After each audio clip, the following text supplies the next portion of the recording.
നമ്മളെ കേൾക്കാൻ ഇങ്ങനെ ഒരാളുണ്ടോ? അല്ലെങ്കിൽ നമ്മൾ ആർക്കെങ്കിലും ഇങ്ങനൊരു കേൾവിക്കാരനായിട്ടുണ്ടോ? ഒരിക്കല് മുത്തനബിയും സ്വഹാബത്തും ഇരിക്കുന്ന സദസ്സിലേക്ക് ഒരു ചെറുപ്പക്കാരൻ കടന്നു വരുന്നുണ്ട്. നബിയെ, എനിക്ക് വ്യഭിചരിക്കാൻ ആഗ്രഹമുണ്ട്. ഇത് കേട്ട സ്വഹാബത്ത് ദേഷ്യം പൂണ്ടിങ്ങനെ നിൽക്കുകയാണ്. മുത്തനബി തങ്ങളുടെ സദസ്സിൽ വന്ന് ഒരാൾ വ്യഭിചരിക്കാൻ ആഗ്രഹമുണ്ട് എന്ന് പറയുകയും, എന്നാൽ വളരെ സൗമ്യമായിക്കൊണ്ട് മറുത്തൊന്നും പറയാതെ മുത്തനബി തങ്ങൾ ആ ചെറുപ്പക്കാരനെ അടുത്തേക്ക് വിളിച്ചു.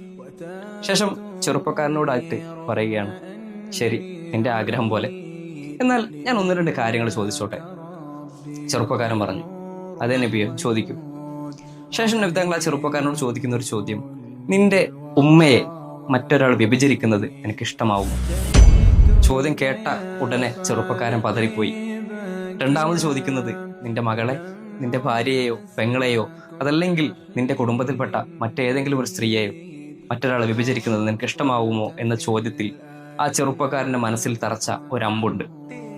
ആ നീറ്റലിന്റെ അമ്പിനെ മുത്തനബി തങ്ങൾ സൗമ്യമായി തന്റെ കൈകൾ ആ ചെറുപ്പക്കാരന്റെ നെഞ്ചിലേക്ക് ചേർത്ത് വെച്ചുകൊണ്ട് പറയുകയാണ്, അള്ളാഹു നിന്റെ മനസ്സിനെ ശുദ്ധമാക്കി തരട്ടെ, നിന്റെ ഹൃദയത്തിന്റെ വേദനകളെ എളുപ്പമാക്കി തരട്ടെ, നിനക്ക് അള്ളാഹു ഖൈർ പ്രദാനം ചെയ്യട്ടെ.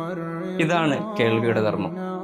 ഒരു മനുഷ്യ മനസ്സിനെ വേദനിപ്പിക്കാനോ കളിയാക്കാനോ അല്ല, മറിച്ച് ഹൃദയത്തിന്റെ വേദനകളെ അറിയാനും അതിനുള്ള പരിഹാരം പറഞ്ഞു കൊടുക്കാനുമാവണം നമ്മുടെ ഓരോ കേൾവികളും.